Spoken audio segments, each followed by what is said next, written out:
Buonasera a tutti e benvenuti a quello che è l'ultimo appuntamento del Grand Central Literary Festival per l'edizione invernale 2023-2024. Benvenuti come sempre a voi che siete presenti qui in sala e anche a chi ci sta seguendo da casa grazie alla diretta attraverso il gruppo Mestre Mia, che come sempre ringraziamo per la collaborazione. Questa sera è l'ultima e vuole essere una serata un po' speciale perché abbiamo ospite, come sapete, Alberto Lavoradori. Ciao Alberto, grazie di essere qui con noi, un fumettista famoso in Italia e all'estero che ci fa veramente l'onore di essere qui a Grand Central questa sera. Andremo a presentare il suo ultimo lavoro, Disgelo, che vedete qui esposto, e di cui è autore sia dei testi che dei disegni, e quindi sarà presentato da Massimo Perissinotto, qui alla mia destra, che è si può definire uno dei massimi esperti del settore del fumetto, del comic. Diciamo di sì, dai Massimo, ti conoscono un po' tutti, anche in Italia sei famoso anche tu, quindi a maggior ragione grazie di essere qui, di dare un valore aggiunto a questa serata. E io vi lascio la parola a Massimo e ci vediamo più tardi per i saluti finali. Buona serata, buon ascolto.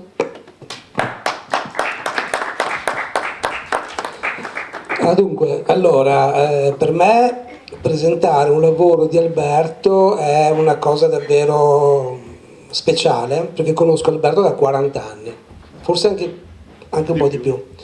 E nelle stagioni, diciamo, degli ultimi 30 anni, Alberto ha attraversato tutti i generi del fumetto, che significa anche tutto il pubblico del fumetto, cioè dal pubblico diciamo infantile, per ragazzi, per adulti, da autore, eccetera, facendo sempre cose inaspettate.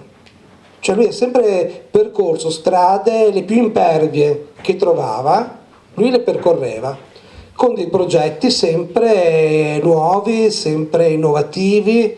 Io ricordo, che adesso non ricordo la data, ma ricordo un progetto di molti anni fa che si chiamava Gommo, che univa il fumetto al videogioco, a altri linguaggi, cioè praticamente una specie di contenitori di linguaggi narrativi. Che era uscito in CD. Che era uscito in CD ed era una cosa che all'epoca era totalmente aliena nel mercato di quel momento. Non esisteva nulla di neppure lontanamente simile, e lui ha comunque sempre continuato con questi esperimenti, arrivando appunto dopo tante esperienze anche con delle major ciclopiche come la Disney per esempio, però anche con editori del cosiddetto fumetto d'autore, del graphic novel, del fumetto sperimentale. Quindi in qualche modo la sua idea di fumetto è un'idea di fumetto di linguaggio, cioè affrontare tutti i linguaggi e fare una sorta di analisi attraverso le opere che lui scrive e disegna. Perché poi tra l'altro una cosa che si sa poco di Alberto, che oltre ad essere autore completo, quindi disegnatore, sceneggiatore, colorista, è anche uno scrittore di romanzi, anzi uno scrittore premiato di romanzi, pochissimi lo sanno. Ha pubblicato un romanzo di fantascienza, un noir, insomma è uno che non sta mai fermo, gli piace molto la sfida, anzi proprio poi la sfida è quella con la S maiuscola, quella insomma difficile, e tutto questo porta un po' a Disgelo, perché Disgelo è un libro veramente diverso da qualsiasi fumetto degli ultimi anni, perché affronta il tema della grande avventura senza l'azione. Noi siamo abituati a collegare l'avventura con l'azione, con le scazzottate, col movimento, e invece questo libro affronta l'avventura in un altro modo. Non so se voi avete mai letto Il deserto dei Tartari di Buzzati per esempio. Affronta un po' da questo punto di vista, cioè un'avventura drammatica, terribile, ma vissuta in maniera più cerebrale che muscolare. E questo nel fumetto è una cosa che si è fatta negli anni passati. Io ricordo una bellissima collana che si chiamava Un uomo e un'avventura, non so se l'avete mai letta, la pubblicava la Bonelli di allora, che non si chiamava neanche Bonelli, si chiamava Cepim, dove ogni autore affrontava un tema, sia storico, legato a una nazione, perché c'era l'uomo di Cuba, l'uomo d'Egitto, insomma delle varie cose, ma sempre riferito a tematiche storiche. E la cosa incredibile di questi romanzi, che erano appunto d'avventura, perché appunto un uomo è un'avventura, i personaggi non usavano quasi mai le pistole, le armi o il proprio fisico per, diciamo, combattere un nemico, ma era un'avventura interiorizzata. Addirittura ricordo un album meraviglioso che si chiamava L'uomo di Harlem, di Guido Crepax, dove era una storia di una specie di Giulietta e Romeo tra una donna bianca e un uomo di colore ad Harlem, è raccontata tutto con lo stile del bebop, la musica free, jazz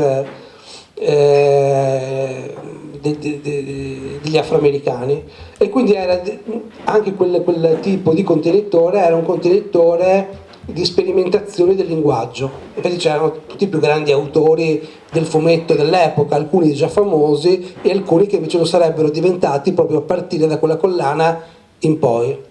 Disgelo mi ha ricordato molto quel libro. Io ho pensato mentre lo leggevo che se Un uomo un'avventura fosse continuato nel tempo, fosse arrivato dagli anni 70 fino al 2023-2024, sicuramente si sarebbe evoluto nella forma che vediamo oggi in Disgelo di Alberto Lavoradori, perché è l'evoluzione di quell'idea di fumetto, che è un'idea di fumetto maturo, di fumetto adulto. Le graphic novel nella sua accezione migliore, cioè l'idea del romanzo disegnato, quindi non c'è spazio per il pupazzesco, non c'è spazio per le facili battute, non c'è lo spazio per l'avventura fisica, ma c'è invece lo spazio per il dramma interiore, per il senso della storia proprio, della storia con la S maiuscola proprio. Anche poi ora Alberto racconterà anche un po' a grandi linee la trama, così anche capiremo meglio anche di cosa parla Disgelo, e poi come lui ha affrontato questi temi che sono anche temi molto importanti, che vanno affrontati con anche una grande responsabilità. E quindi ora passo la parola ad Alberto. Grazie Massimo, buonasera a tutti, grazie di essere qui. Si sente? Sì. Allora, Massimo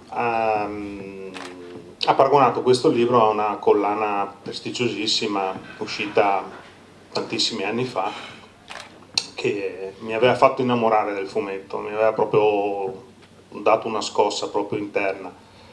E mi dicevo all'epoca quanto belle sono queste storie, quanto belle sono queste avventure, perché erano storie che andavano sempre un po' fuori dal perimetro classico del fumetto, cercavano sempre una soluzione più profonda, più complessa, eppure erano delle storie avventurose, perciò parliamo anche di grandissimi maestri, perché tu hai parlato di Crepax, ma c'era Pratt, c'era Battaglia, Toppi e anche altri stranieri, Fernandez, Oliveira, insomma grandissimi autori.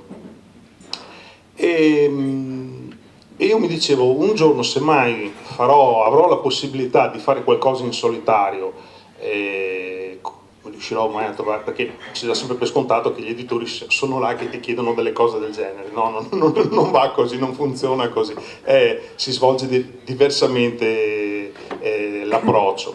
Ma ho detto, se mai avrò l'opportunità di poter fare una cosa così ardita, proverò a fare proprio uno di questi volumi qui, cioè non a fare uno di questi volumi qui, ma entrare in quel criterio di lavorazione, cioè cercare di dare una soluzione personale, ma anche che avesse quel tipo di di intrattenimento, che avesse quel tipo di sostanza all'interno. Ecco, questa era l'intenzione di produrre un albo del genere, e con Disgelo ho voluto fare questa prova, una forzatura chiamiamola, perché non è certamente un libro, un fumetto di mercato, è oltre la nicchia, cos'è il sottoscala, una roba. Sì. Ti rubo un attimo la parola. A me un'altra cosa che mi ha ricordato tantissimo, non so se voi avete mai letto Mouse di Art Spiegelman.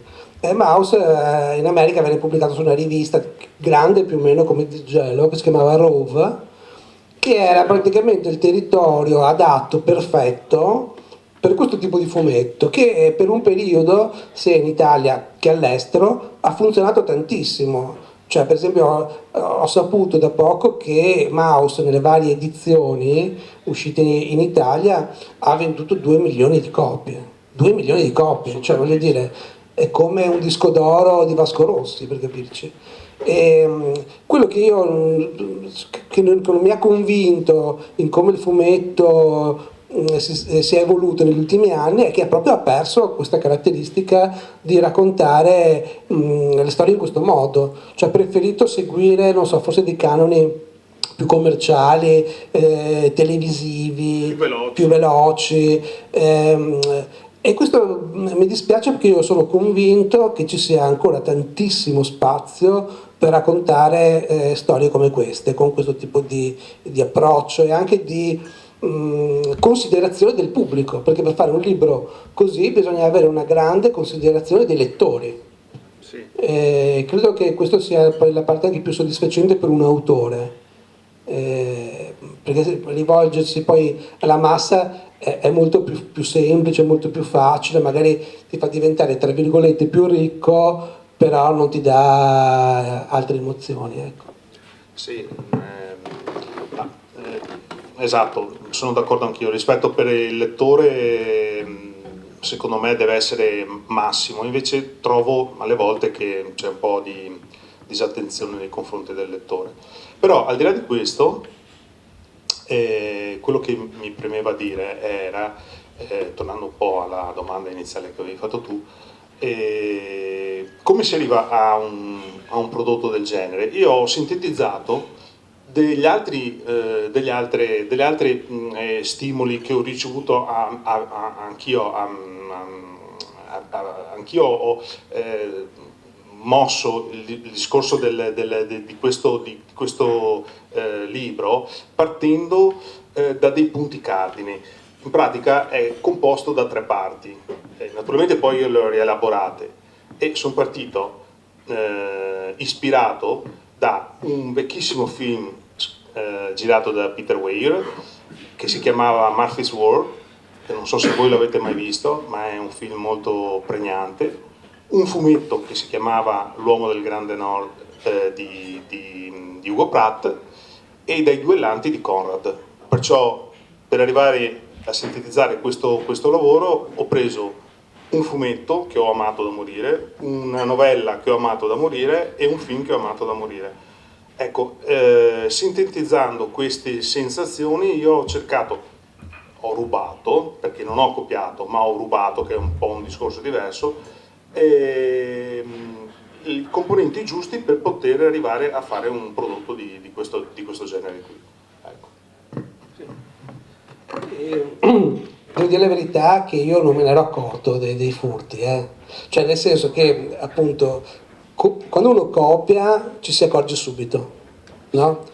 Quando invece uno ruba è difficile accorgersene, perché è un furto fatto con destrezza in qualche modo, per cui non si vede molto, cioè mi viene in mente, per usare paragoni più diciamo contemporanei, accessibili, Tarantino, che fin quando lui non ha ammesso di rubare da tutti, veniva considerato estremamente originale, mentre in realtà lui ha detto no, non sono così originale, perché rubo soprattutto dal cinema italiano, dal cinema asiatico, rubo da questo, da quest'altro, e poi alla fine, andando a vedere i film, ci si accorgevano che erano dei grandi puzzle, però il risultato di questo grande puzzle era sempre originale alla fine, interessante, esplosivo e nuovo. E quindi ben venga il furto con destrezza, ecco. Sì, no, ma il furto è fatto con destrezza. Cioè, quando è qualcosa che ti appassiona veramente, secondo me, parlo per me, poi non so se è anche così per gli altri, mi viene da indagare, mi viene da capire la struttura interna, cercare di capire perché una cosa è così interessante mentre altre cose lo sono un po' meno. Ecco, per esempio il film di Peter Weir, non so se l'avete mai visto, si chiama Murphy's War, e c'era un personaggio, appunto questo Murphy, che a tutti i costi lui voleva la sua vendetta, e narrava la storia di questo film. Naturalmente non vi racconto niente, perché se non l'avete visto andatelo a vedere, ve lo consiglio, è molto intrigante, e aveva questa caratteristica di questo personaggio che da personaggio normale diventava un personaggio psicotico e innestava all'interno del film una sua guerra personale, tenendo conto che è un film che parla degli ultimi 2 giorni della seconda guerra mondiale, cioè il 7 e l'8 maggio, prima dell'armistizio, ma lui non gliene frega più niente. Lui entra in una sorta di circolo psicotico e va avanti con la sua guerra personale. Ecco, questa caratteristica che mi faceva riflettere sul personaggio, che me lo rendeva molto più poliedrico, scusate, del personaggio che vuole una vendetta proprio così, fine a se stessa, e mi ha portato a studiare questo film e a dire: se mai avrò l'opportunità di fare un libro o qualcosa di mio personale, userò questa timbrica di questo personaggio qui. Ecco, andare in profondità sulle cose che effettivamente ti muovono dentro. Questo secondo me è una cosa che non è copiare, come dicevi tu, ma è rubare, che è diverso. Cioè capisci l'architettura interna, la metabolizzi e poi la rimetti fuori a modo tuo.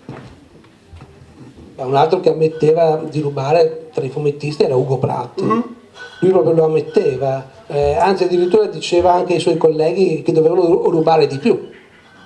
Non copiare. Dovevano rubare di più.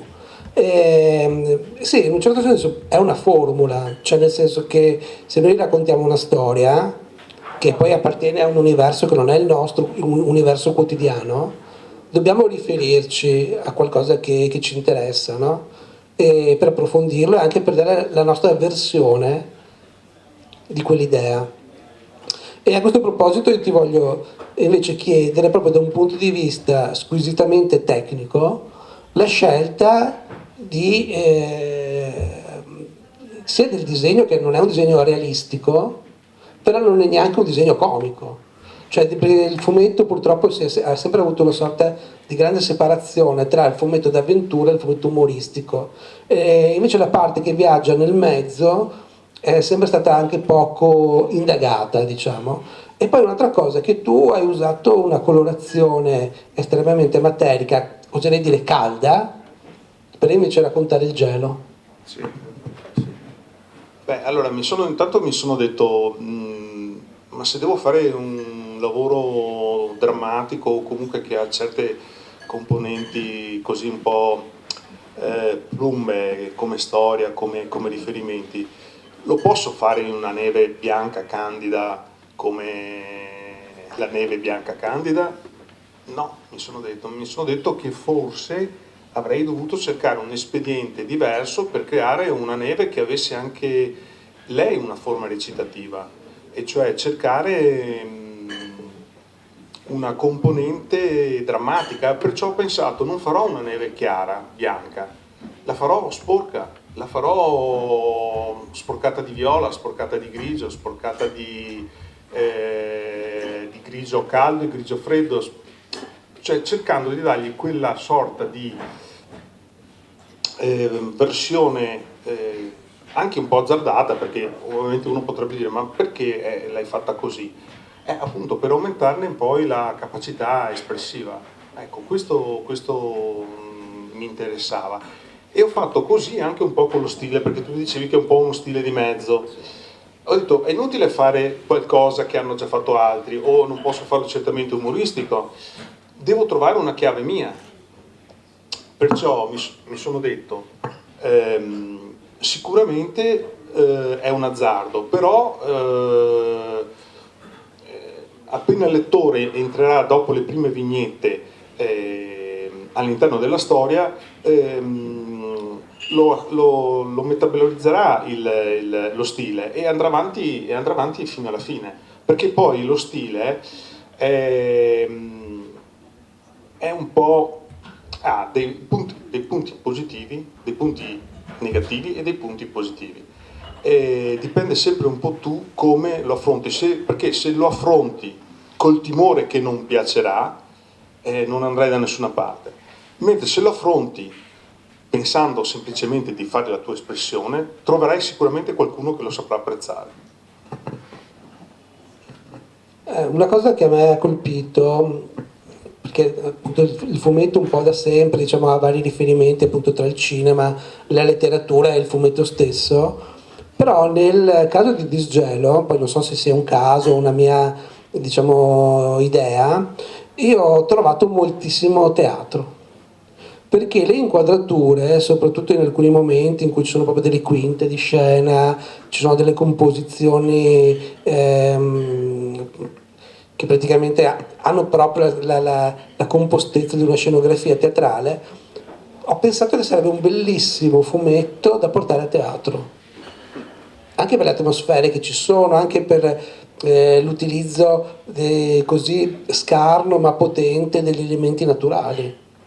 Hai mai pensato a forme appunto, di comunicazione visiva, di intrattenimento diverse, oltre quelle appunto del cinema o del fumetto o della letteratura stessa?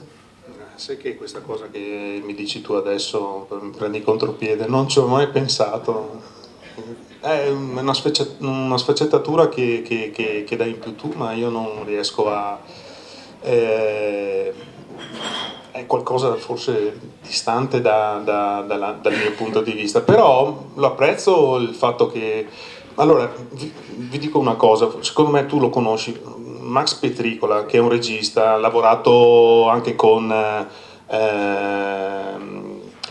quell'altro regista famosissimo, Tanti registi famosi.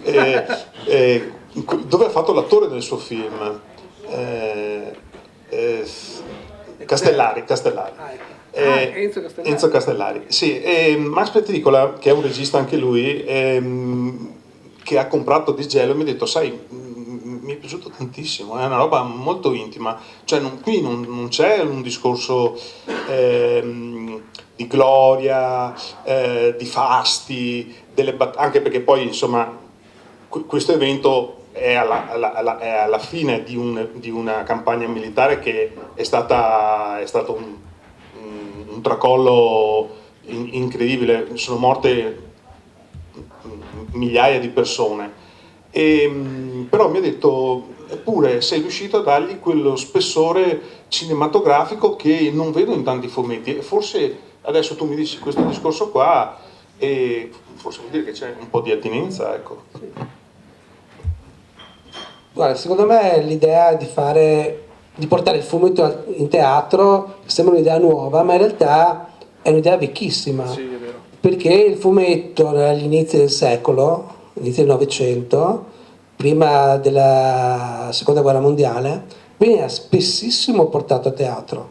Per esempio il personaggio del signor Bonaventura nasce in teatro, dopo viene trasposto a fumetti, e però di seguito altri personaggi dei fumetti, Quadratino e altri, vennero portati a teatro, perché il fumetto con quest'idea dell'inquadratura non sempre sequenziale, diciamo, perché non hai sempre bisogno della camera che si muove, eccetera, si adatterebbe tantissimo al teatro. E visto che in teatro ultimamente fanno qualsiasi cosa, insomma, portano romanzi, portano opere rock, insomma, di tutto di più, l'idea di portare a teatro un fumetto di questo tipo, secondo me sarebbe interessantissimo. Mi ricordo che qualcosa del genere fece tantissimi anni fa, negli anni '80, Pier Vittorio Tondelli. Ma mi sembra che anche Corto Maltese fosse stato portato Anche Corto Maltese è stato portato a teatro, è vero, è vero. E Pier Vittorio Tondelli portò il gruppo Valvoline a teatro in un unico spettacolo, che poi è tratto anche un bellissimo libro che racconta questa esperienza multimediale. Però all'epoca c'era tutto il discorso della multimedialità, no? Che adesso lo vediamo per scontato, perché adesso qualsiasi roba è multimediale. in rete, sì, esatto. Però a me piacerebbe un ritorno al teatro del fumetto, sarebbe una cosa interessante, un ampliamento del linguaggio. Un ritorno al passato però moderno. Beh, chissà, mai dire mai. Comunque, sintetizzando,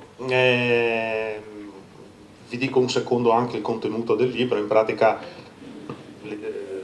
andando in sintesi, in pratica si parla di un personaggio che fuoriesce dalla sua storia di vissuto, quella che lui sta attraversando, cioè durante la ritirata napoleonica dopo la campagna militare in Russia, e naturalmente l'esercito francese è disintegrato in mille isole, e in pratica questo militare racconta la sua storia, ecco, racconta la sua vicissitudine. E quello che vedete in copertina non è lui, perché me l'hanno chiesto in varie persone, ma è la sua coscienza. E tornando al discorso che vi facevo prima dei duellanti, siccome non potevo copiare il libro di Conrad, ho detto farò i duellanti, però li faccio a modo mio, cioè lo farò fra il personaggio vivo e il personaggio invece che è la coscienza di questo personaggio qua, e ho messo in copertina la coscienza perché mi sembrava più interessante, perché lui non si vede, si vede all'interno del libro. Però mi piaceva questo aspetto perché mi dava la possibilità di fare un approfondimento sulla dualità di questo personaggio, perché poi in pratica insomma è solo lui, ma è duale, e di fare un approfondimento come non ho mai fatto nel fumetto, anche nelle opere sperimentali che avevo fatto prima, su Vetri e su Orti, che sono due libri ambientati su Venezia, che sono un po' particolari, però non avevo mai fatto un discorso così più complesso e più anche stratificato. E forse per fortuna ho avuto la fortuna e come si dice, il coraggio sta dalla parte dei folli, ecco, e mi sembra di aver beccato tutte le sfumature che mi servivano per questo racconto, ecco. Allora, io ti faccio una domanda da parte degli allievi della scuola del fumetto dove insegno, a cui ho fatto leggere Disgelo. Allora, la metà non hanno capito nulla della storia, cioè di cosa parla la storia, proprio non hanno capito. L'altra metà però era entusiasta e mi ha chiesto, intanto la prima cosa che mi hanno chiesto è se avevo altri libri così, no? Lo sto facendo. Poi mi hanno chiesto di chiederti se fai anche fumetti normali. Sì, allora dovete sapere che Massimo insegna la storytelling di Treviso, che è una scuola facciamo anche un po' di pubblicità, insomma, certo. È la storytelling di Treviso, che è una... Quanti anni è che c'è ormai? Sono 4-5 anni, no? È un posto strepitoso, delle aule fantastiche, proprio lì vicino alle mura, in via Montello, sì. Non sbaglio? Sì, giusto. Ci sono un sacco di ragazzi giovani che bazzicano la scuola, e devo dire che ne ho trovati, li conosco perché sono andato anche un anno fa, abbiamo fatto una serie di lezioni. Sì, un po' di... E ce ne sono molti ricettivi e altri un po' meno ricettivi. La domanda è se faccio altri fumetti così. Adesso ne sto facendo un altro con lo stesso criterio, spero che venga fuori bene, questo non lo so, lo dovranno dire i lettori, spero, io mi immagino che venga fuori anche il secondo, intanto riuscire a finirlo perché è complicatissimo, e spero di riuscire, perciò puoi dire tranquillamente che ce n'è un altro e sicuramente arriverà. E se faccio anche fumetti normali, ma per me questo è un fumetto normale, cioè per quanto strano possa sembrare, io lo considero un fumetto normale, cioè una sequenza di immagini che raccontano degli eventi con dei balloon e tu lo leggi come un fumetto. Io non riesco a capire. Ecco, per esempio mi stupisce un po' il fatto che dei ragazzi facciano delle domande del genere. Noi, adesso non voglio fare un discorso da vecchio, ma non ce lo saremmo mai fatto, perché all'epoca noi, parliamo di 20-30 anni fa, anche di più, anche 40, le edicole erano una fucina di riviste, una più diversa dell'altra. Perciò questa domanda forse anche loro 20-30 anni fa non se la sarebbero posta, vuol dire che c'è una sorta di polarizzazione nell'editoria che forse non so quanto possa tornare utile. La cosa strana è che, diciamo, quelli che si sono stupiti di più, cioè che non l'hanno trovato normale, diciamo, tra virgolette, erano i più grandi. Cioè, nel senso che gli allievi più grandi erano quelli più conservatori, quelli che da un fumetto si aspettano subito quello che sanno di trovare dentro il fumetto, no? Un po' come quando uno giudica un film, un romanzo, un fumettone, no? Sì. No, in senso un po' negativo, loro in senso positivo nel fumettone vogliono la storia d'amore, l'azione, l'avventura, cioè l'avventura in senso proprio di movimento esplosivo, no? E invece i ragazzi più giovani li ho trovati più riflessivi, più curiosi, e anche la tecnica del racconto, proprio al vero storytelling, e mi ha colpito molto questa cosa, perché automaticamente avrei pensato al contrario, e invece ho visto i giovani molto molto più smaliziati, sì, quelli proprio del primo anno. Proprio quelli del primo anno, avevamo la scuola divisa in 3 anni accademici, e quelli del primo anno erano in assoluto quelli più entusiasti. Ed è una cosa che mi ha fatto pensare, perché vabbè, io credo che poi la storytelling non sia il faro, no, di tutto il fumetto, però potrebbe essere, che ne so, la punta di un iceberg di una nuova generazione di lettori, perché se c'è una nuova generazione di lettori ci sarà anche una nuova generazione di autori e un nuovo modo di raccontare le storie. Forse sta finendo, dico forse, l'idea di un fumetto massimalista e sta tornando l'idea di un fumetto che racconta al cuore e anche al cervello dei lettori. Sì, per esempio qui in sala c'è Alessandro, giusto? Marco di Multiverse, che è la fumetteria che c'è a Mestre, e lui mi ha detto proprio prima di cominciare che lui nella sua fumetteria è apertissimo a tutti i generi, a tutte le qualità di lavoro e insomma ho trovato una persona con grande apertura mentale. Ecco, bisogna cominciare cioè l'aspetto periferico è importante, perciò se già trovi una fumetteria dove sai che vai e trovi materiale che è difficile reperire in altri posti, è un buon segnale, è un segnale importante, perché lui mi ha detto che ne ha venduti un po' di copie di questa rivista qui, di questo lavoro qui, lo ha venduto, perciò vuol dire che, come dicevi tu prima, c'è l'attenzione. A me è capitato tante volte, per esempio sono andato a fare dei corsi alla Bissuola di fumetto, e i ragazzi non conoscevano nessuno, erano venuti lì solo perché disegnare forse per loro era interessante, era bello. Io avevo portato delle diapositive di grandi autori, avevo portato Liberatore, Manara, Toppi, Pratt, insomma i nomi famosi, ma anche Estero, Burnett, insomma avevo portato queste diapositive. e ho visto, gliele proiettavo su uno schermone e man mano che gliele facevo vedere, gli spiegavo, vedevo che gli si muovevano le rotelle. Sai quando guardi una persona e vedi che gli girano le rotelline? Allora ho detto, allora non è una questione che sono che i ragazzi di adesso hanno dei limiti, no, è perché sono tagliati fuori, che non hanno certi tipi di informazioni, che non hanno certi tipi di conoscenze.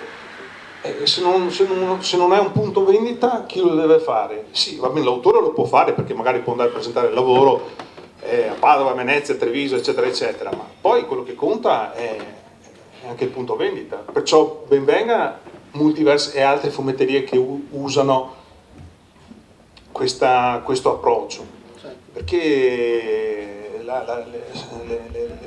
la periferia mentale non può essere lasciata in secondo piano. Periferia mentale non in senso di denigrativo, ma in senso le parti più lontane, che magari sono quelle che non le conoscono le cose.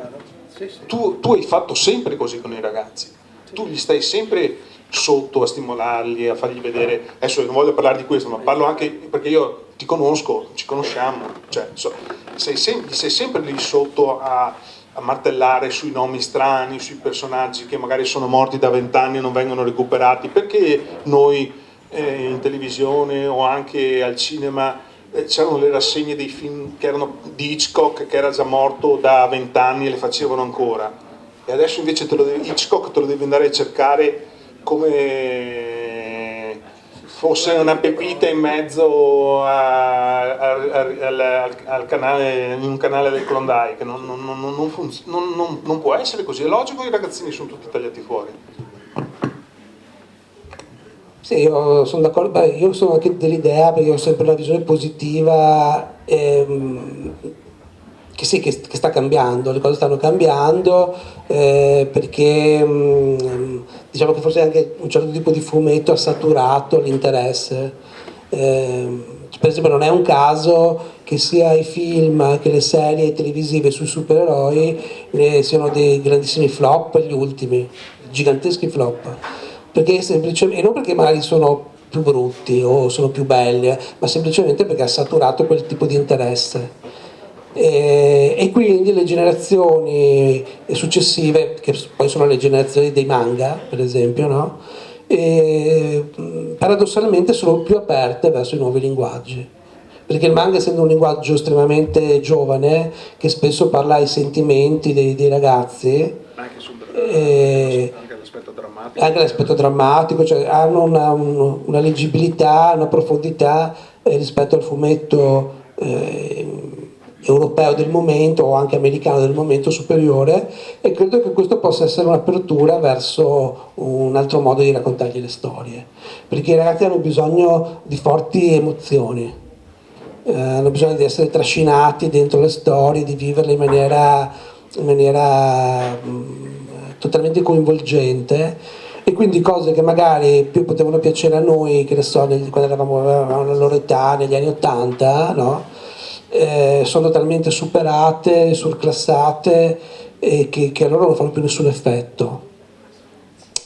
Però io li vedo molto interessati al passato nel senso proprio arcaico. Per esempio molti di loro hanno cominciato a leggere Shakespeare, per esempio, no? Quella cosa strana, non mi era mai capitato con altre classi, o a vedere film di Orson Welles, o addirittura Fellini. Ultimamente hanno visto il Casanova, erano impazziti per il Casanova, e però questo lo stanno facendo proprio i ragazzini, giovani, dai 16 ai 19 anni, e questo mi sta colpendo molto, e sono i ragazzini che leggono i manga, per cui anche questa demonizzazione che a volte viene fatta del manga, specialmente anche dagli autori stessi di fumetto italiano, che quasi tutti gli autori che io conosco odiano i manga, invece bisognerebbe conoscere molto bene i manga.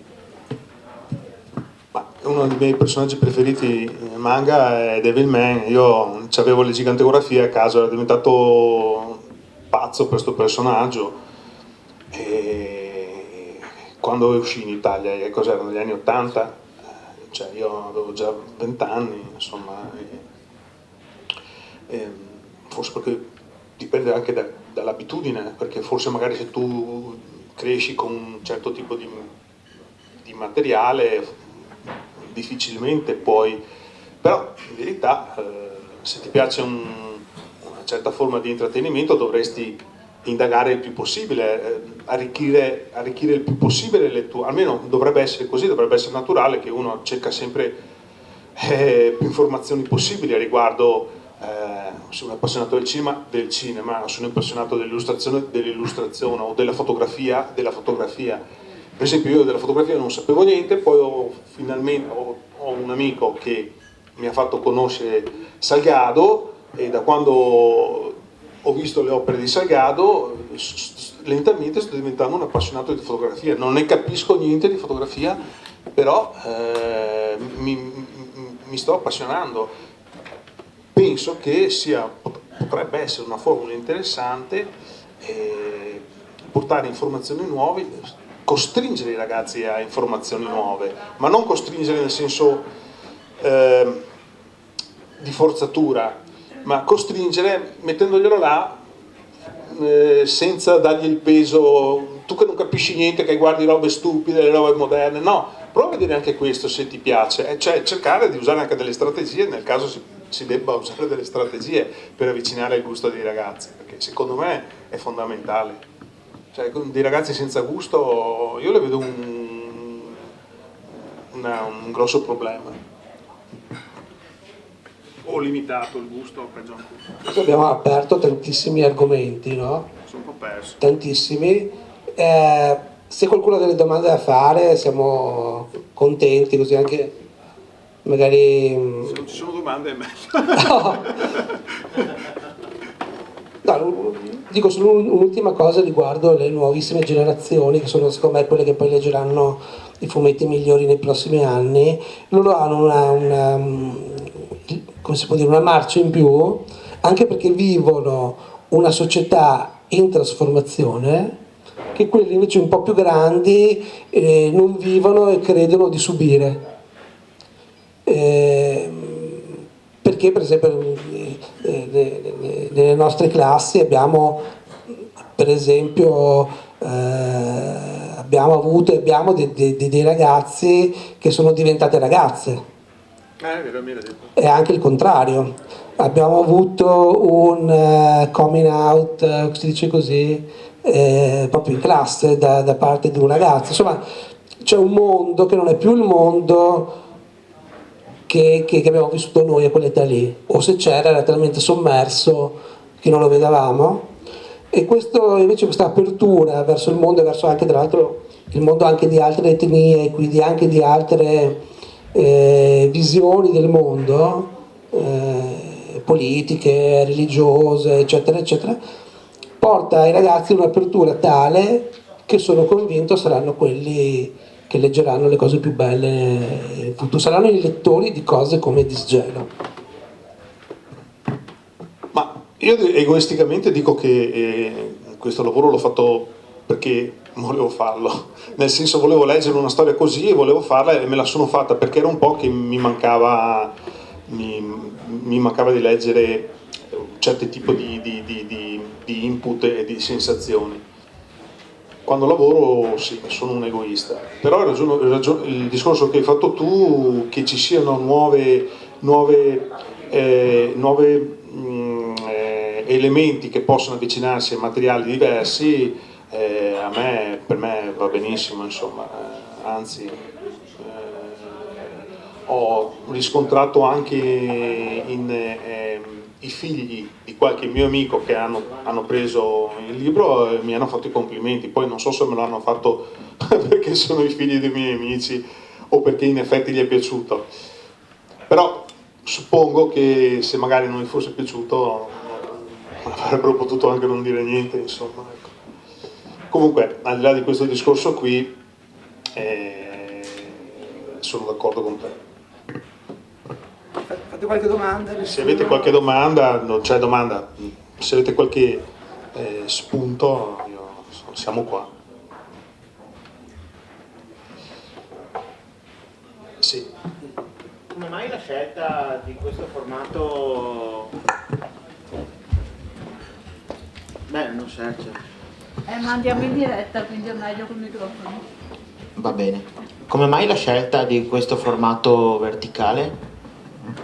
Allora, Non per andare sulle storie di Instagram. sì, no, allora il formato, quando ho presentato l'idea all'editore, mi ha detto, beh dai, intanto vediamo come fai le lui conosce già come io come lavoro, però mi ha detto, quando mi ha fatto vedere le prime pagine, quando hai preparato le prime pagine definitivi, decidiamo come fare. E io mi sono detto, beh, sicuramente farà un formato più piccolo, invece poi quando Segni d'autore ha visto il lavoro mi ha detto no, a mio parere delle tavole così, tra virgolette, elaborate, così, con questa colorazione così particolare, con tutte queste sfumature, con tutte queste declinazioni, mi ha detto dobbiamo fare un formato, mi costerà, però dobbiamo fare un formato che sì, che gli dia il giusto valore, esatto, il giusto imprinting, perché e questo mi ha fatto piacere, perché un altro editore avrebbe potuto dire Ciccio, tu ti sei fatto sta mappazza di lavoro, però io non voglio spendere i soldi e faccio un'edizione piccola, e se tu hai fatto delle cose ricercate, lavorate, te la magni. E invece ho trovato un editore Segni d'autore che invece mi ha seguito in tutto per tutto, insomma il formato sì, sembra uno scudo longobardo, però secondo me gli dà il giusto valore, insomma. Poi adesso addirittura sto facendo, non il seguito di questo, ma sto facendo un altro come questo, e lui mi ha detto guarda, lo facciamo identico, perciò tieni conto che il formato sarà quello, il foglio azione sarà quello, la colorazione sarà quello, userò la stessa tipografia, perché mi ha detto sta andando bene, sono contento di quello che hai fatto, e perciò proseguiamo con questo formato qua, che in effetti è scomodo, perché se io adesso lo prendo e me lo porto a casa va bene, io vado bene perché ho la valigetta, però se lo devo prendere dovrei avere un sacchettino come in un negozio, e non ce l'ho, e tu vai via con una porta della 500, come fai? Però secondo me Sì, no, forse la domanda mia non è un po' così campata per aria. no, invece non è una domanda stupida, e ti spiego anche perché. Perché dal punto di vista editoriale, allora, un conto è avere un'idea, no? Un conto è avere un'idea, tu la programmi su carta, ma poi c'è tutta un'altra fila per arrivare all'editore, alla stampa e alla spesa, che ha degli step. Tu in teoria non puoi non partire senza fare questo calcolo, perciò anche il formato ha ha il suo peso.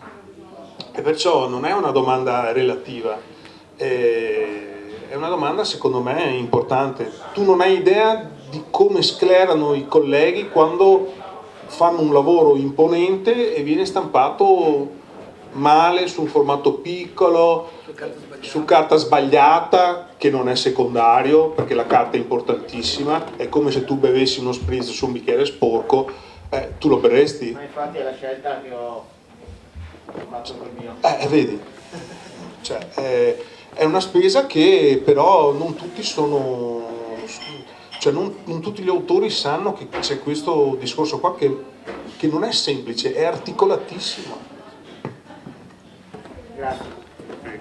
Abbiamo un'altra domanda tra il pubblico. No, volevo tornare un attimo sul discorso del formato. Mi pare che tu avessi fatto già con Segni d'autore un formato diverso, non mi ricordo su Quello precedente era orizzontale. Era orizzontale, no? Cioè, quindi è chiaro che c'è un lavoro sotto di crescita assieme a questo editore che ha dato seguito a questo formato qua, che secondo me è perfetto, con un po' di pagine in più lo farei anche brusolato, facciamo rispedire una della soldi. No, comunque il volume, sì, cartonato, scusa, il volume è molto bello, secondo me, i colori sono perfetti, è stampato anche bene, l'editore c'è, insomma, l'artista anche va bene. Grazie. Ho la fortuna di avere un editore piccolo, con le sue risorse tra virgolette limitate, con anche le sue un po' paranoie, ma ho un editore serissimo.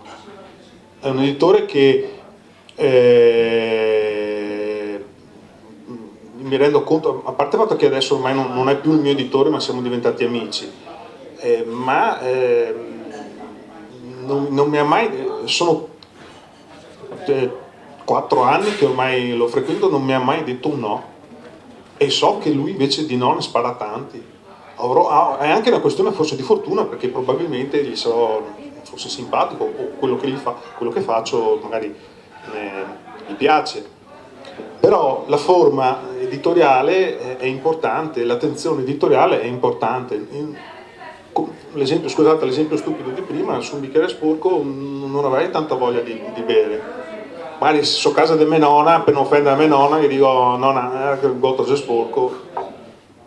Però in un altro posto sono costretto a portarglielo indietro, perché magari sono schifiltoso. Però secondo me un libro con i suoi crismi giusti ha già un suo valore aggiunto. Tra l'altro tu, essendo editore, queste robe le sai bene. Adesso vi spiego una cosa, perché lui non solo è scrittore, disegnatore, saggista, di tutto, e si è diventato anche, ultimamente si è diventato anche editore. Sì, adesso ve la spiega meglio lui il discorso com'è. Tra l'altro poi il libro che stiamo facendo è un libro suo, tra l'altro. Scusa, no, volevo dire editore nel senso che lui sa il discorso della carta che facevi tu prima, dell'importanza, del valore del supporto, perché non so voi, ma a me il digitale, io non dico di no al digitale, però il digitale poi mi stanca, la carta non mi stanca, finché il digitale non avrà una funzione che non mi stanca, io continuerò a prendere la carta, prenderò altri fumetti di carta, cioè è più forte di me. Allora, è chiaro che il bravo editore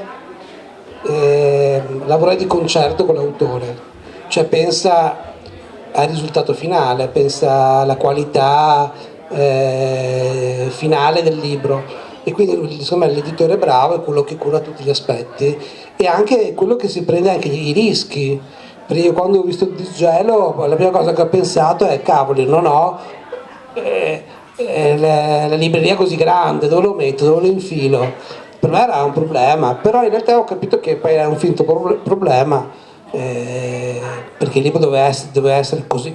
Non riesco a immaginarmi un altro modo. Ecco, forse un altro modo è quello che diceva il signore, di farlo magari cartonato, potrebbe essere una sorta di aggiunta in più, però sì, bisogna sempre pensare al formato, la carta, i caratteri che si usano per il titolo e prendersi sì, la responsabilità anche di fare delle cose che possono apparire al momento strane, perché sono diverse da quello che fanno tutti, no? Perché spesso quello che fanno tutti non sono scelte, sono semplicemente seguire la corrente in maniera anche un po' bovina sotto certi aspetti, e invece capire che ogni libro ha la sua anima è la cosa che dovrebbero fare tutti gli editori, e non dire no perché non lo fanno gli altri quindi non lo faccio neanch'io, è una cavolata, anche perché poi tutti i più grandi autori di fumetti, tutti i più grandi successi editoriali legati al fumetto sono spesso nati dai rifiuti. Per esempio, prima abbiamo nominato Maus, se andate su YouTube c'è una bellissima intervista ad Art Spiegelman che dice che il suo fumetto Mouse è stato rifiutato da 27 editori prima di uscire. Un fumetto che ha vinto il Pulitzer. Però è stato rifiutato perché era una cosa, era un corpo estraneo in quel momento nell'editoria dell'epoca. E quindi in un certo senso è un corpo strano anche Disgelo, è un corpo strano anche il prossimo libro che tu farai, perché questa è la tua strada, quello che dicevamo all'inizio, di esplorare il linguaggio. Il tuo linguaggio, il fumetto, e lo esplori nelle varie forme in tutti i sensi, anche nei formati, no? Il colore, nei tuoi libri intraprogettuali che facevi qualche anno fa, è così, questa è la tua cifra. Volevo solo chiedere una cosa veloce. Siccome io mi sono Ti passo il microfono, Ricky. Grazie. Siccome io ho avuto un problema simile a questo quando ho scritto il mio, e cioè mi sono ritrovato davanti alla scelta se fare la pubblicazione con Amazon o se fare invece una cosa diversa, e ho scelto l'altra strada perché secondo me la qualità della stampa di Amazon non è la stessa qualità della stampa che volevo io. Il formato, la stessa carta, la copertina, eccetera eccetera, erano completamente due cose diverse. E non so te se Amazon ti può aiutare oppure no. Allora, con Amazon non ho mai provato a fare self-publishing. Ho dei colleghi che lo hanno fatto e che è strano, perché ci sono più campane, perché c'è chi è rimasto soddisfatto e chi invece non lo è, perché dice, come dicevi tu, che la carta è un po' scadente, è un po' anche la qualità di stampa. Allora è una scelta, perché con Amazon hai un catino di utenza, però è vero che con Amazon sei un ago in un pagliaio, perché ci sono migliaia di pubblicazioni. Io quello che consiglio è che se trovi un editore interessato a quello che fai, forse è meglio. E poi con Amazon hai a che fare con una sorta di macchina dove tu inserisci i dati, dove c'è una sorta di pilota automatico. E io per esempio adesso sto facendo un libro con lui, con la In Your Face Comics, che è un'altra casa editrice, e io se lo chiamo lui mi risponde. Ti ho mandato la copertina, l'ho vista, bella, no, c'è da questo. Cioè, allora io penso che creare in questo tipo di lavoro qui, creare un contatto con le persone sia importante, insomma. Poi c'è chi non lo fa. Io non sono di questo avviso qui, però so che tanti usano Amazon, ecco. Forse però potrebbe essere importante anche coltivare gli editori, perché gli editori sono tutti truffaldini. Non è vero, ci sono anche quelli seri. Tanti ragazzi alle volte mi chiedono: ma questo lavoro qui come si fa, come si comincia a fare questo lavoro qui? Io ho detto: guarda, non devi cercare gli editori, devi cercare le persone serie. Quando trovi le persone serie devi incominciare da là a lavorare, perché le persone serie genericamente si allacciano a altre persone serie, ed è una sorta di concatenazione. Di solito i truffaldini frequentano i truffaldini. Adesso non voglio semplificare troppo il discorso, è anche un po' banale questa cosa che ho detto, però con Massimo lo conosco da 40 anni, perché lo frequento ancora? Non abbiamo mai litigato, ci sarà un motivo. Quelli che mi ha presentato Massimo sono come lui. E l'editore di Roma, In Your Face Comics, è forse anche meglio di te come persona. Cioè, allora, segni d'autore è la stessa roba. Ho frequentato anche altri editori e sono truffaldini. Perciò l'unico consiglio che potrei darti è, se tu sei un esperto di fotografia, frequenta gli editori che fanno fotografia, ma che lo fanno in un certo qual modo, cerca di avvicinarti a quelli che ti danno, cioè il fatto già che uno ti risponda subito, magari a una mail o a un numero di telefono, ha un valore. Se tu mandi una mail e non ti risponde nessuno, vuol dire che di là non c'è nessuno. E se io inserisco i dati dentro Amazon perché c'è un sistema impostato che lui integra dei dati e te li restituisce, ma quella è una macchina. Perciò dipende sempre un po' dai punti di vista. Certo che andare in cerca delle persone in gamba o serie ti devi rompere le palle, e questo purtroppo è una prerogativa che Io perché sono tornato qui al Grand Central? Perché la Silvia quando fa le cose le fa sempre con passione e perché sono tornato? Perché avrei potuto, dopo la prima esperienza che sono venuto qui l'anno scorso, avrei potuto dire no, grazie, basta, finita lì. E invece sono tornato perché le persone giuste bisogna continuare a frequentarle, secondo me. Io la vedo così. Beh, il self-publishing, Amazon e anche tante altre, diciamo, piattaforme, c'è qualsiasi roba, cioè dal libro di ricette fatta dalla nonna, al libro di poesie della professoressa, cioè secondo me quello lì non è editoria, perché l'editoria è quella dove c'è un editore che capisce che l'autore ha un pubblico, piccolo, grande, medio, no?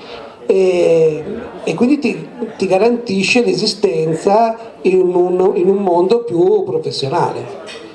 Ed è per quello che ti segue e non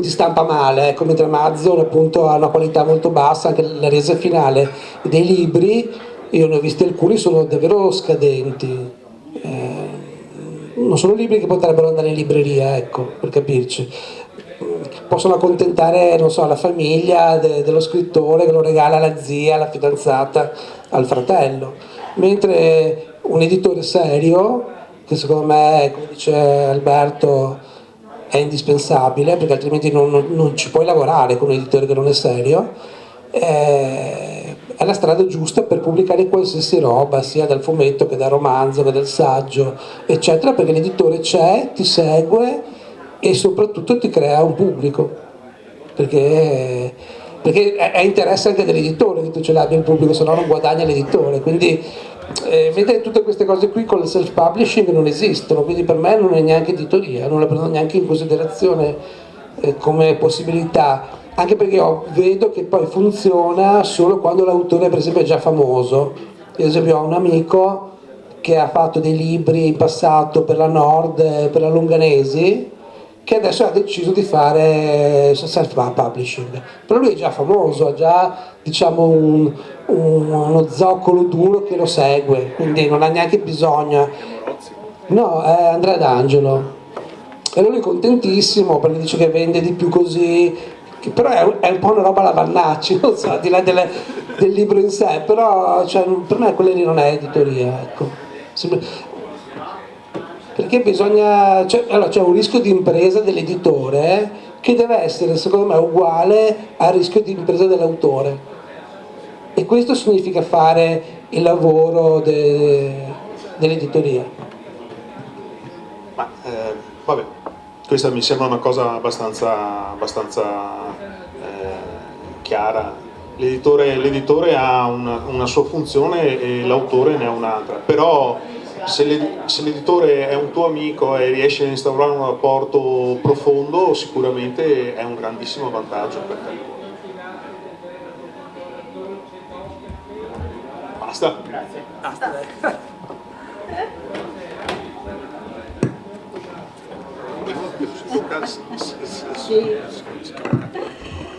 Il pubblico ha qualche altra curiosità da soddisfare per caso? Ti passo il microfono. poi lui sta anche un altro timidamente. Allora, ciao, sono l'ultimo, sono velocissimo. Volevo sapere, dato che anch'io sono un po' maniaco di dietro le quinte, se per disgelo, ritornando appunto a questa tua impresa, se prima per disgelo hai fatto un soggetto scritto, poi hai fatto la sceneggiatura, poi hai fatto gli storyboard, e volevo anche chiederti se i procedimenti creativi della Disney ti stanno ancora guidando in un certo senso, magari anche inconsciamente, con quello che stai facendo a livello tuo, insomma, ecco, questa domanda. Grazie. Grazie a te, passo il microfono ad Alberto. Bella domanda. Allora, domanda molto tecnica e cercherò di essere abbastanza breve, insomma, perché è complicata. Allora, sì, io scrivo sempre la storia proprio con la tastiera, non faccio storyboard, però la scrivo sempre, scrivo un soggetto sempre completo all'80%, perché mi lascio sempre un 20% libero, in modo tale che se durante lo svolgimento della storia magari posso inserire un innesto o posso inserire qualcosa che lavorandoci mi viene in mente, cioè non la inscatolo la storia, la lascio sempre un po' aperta, mi scrivo comunque proprio a macchina il soggetto e poi mi scrivo anche la sceneggiatura vignetta per vignetta. Riguardo il discorso della fonte Disney, no, Disgelo secondo me è l'antitesi della Disney, però non posso non certamente dire che se io non avessi lavorato per 20-30 anni in Disney sarei potuto arrivare a fare un lavoro del genere. Poi con questo non voglio dire che sia bello o brutto, ma non puoi pensare di andare in una palestra e alzare 150 kg su una panca se prima non vai in palestra con un istruttore dove ti spiega che devi cominciare con il bilanciere, solo col bilanciere per capire il movimento corretto, come deve essere fatto, perché se devi fare i pettorali non puoi fare la schiena, devi concentrarti sul pettorale, altrimenti non funziona. Scusate l'esempio stupido, ma mi sta venendo in mente questo esempio qua. Però se non hai tutto l'iter prima non arrivi a fare le cose più complicate. Almeno per me è successo così, perciò io sono, tra virgolette, sono riconoscente a tutti gli anni che ho passato in Disney, e se permette ho avuto anche dei signori maestri, perché ho avuto come maestro, ho avuto Carpi e Cavazzano, che erano veramente, Giorgio è ancora, Carpi non c'è più, ma erano veramente delle gentili, educati, sempre molto disponibili, ma poi quando ti andavi a mostrare le pagine ti massacravano, ed è giusto così, perché l'unico modo per crescere è capire dove sbagli, perché se un professore che ti insegna per non offenderti, per non farti del male, ti insegna cose, cioè non te le insegna, allora è peggio ancora, meglio uno. Anche perché poi capisci il vero valore della persona con il tempo, lo capisci successivamente, proprio perché riesci a capire perché lui ti dava le legnate ovviamente in senso metaforico. Sì, non c'è Disney, ma se non avessi fatto Disney non avrei mai potuto fare una cosa del genere. Adesso c'è un'altra domanda, sbaglio? Qualcuno aveva alzato la mano? No. No. Quindi cosa dire? È una serata ricchissima di spunti, che potremo continuare a parlare per ore con tutto quello che è stato detto. Ti ringrazio perché hai risposto senza saperlo a un paio di domande che io avevo in testa da farti. Sì, no, beh, te l'avevo già detto anche per messaggio, no? Tipo, da dove ti è venuta l'idea di creare una storia su questo proprio proprio ambientata in questo periodo così, e ce l'hai ampiamente spiegato. Sì, no, è chiaro che è anche una sorta di strategia di furbizia, perché se racconto, è vero che puoi raccontare una storia drammatica anche in un ambiente familiare, no, però potresti scivolare nell'aspetto già visto, nel senso che ci sono molte storie in ambito familiare, nel cinema, nella letteratura, e anche qui in verità, perché l'eredità in questo periodo storico qui gli anni di decadimento di Napoleone li hanno fatto in tutte le salse, però qui è un po' una strategia, perché le condizioni climatiche, la situazione, le tempistiche, la disfatta ti mette già in una condizione di capisci già che c'è odore di bruciato, ecco, anzi odore di neve congelata che ti sfila sotto il naso, perciò è una sorta di strategia per non dico per semplificare, perché comunque poi ci sono le difficoltà nel lavoro, ma per tessere la tela che il ragno fa perché cada l'insetto, in modo tale senza la tela il ragno non magna. Ecco, e questa era una, poi appunto leggendolo, io non sono proprio l'espertissima di fumetti, anche questa cosa che hai spiegato non è il personaggio che troviamo dentro, ma è la sua coscienza, cioè sono cose che a me ha fatto venire in mente Fight Club, so che non c'entra niente, ma mi sono venuti in mente Brad Pitt e Edward Norton, che devo ancora capirlo, quindi... Ma lo capisci alla fine, no? Sì, ma io sono un po' dura su ste robe, quindi grazie che le hai spiegate, così ho fatto un passo avanti più veloce.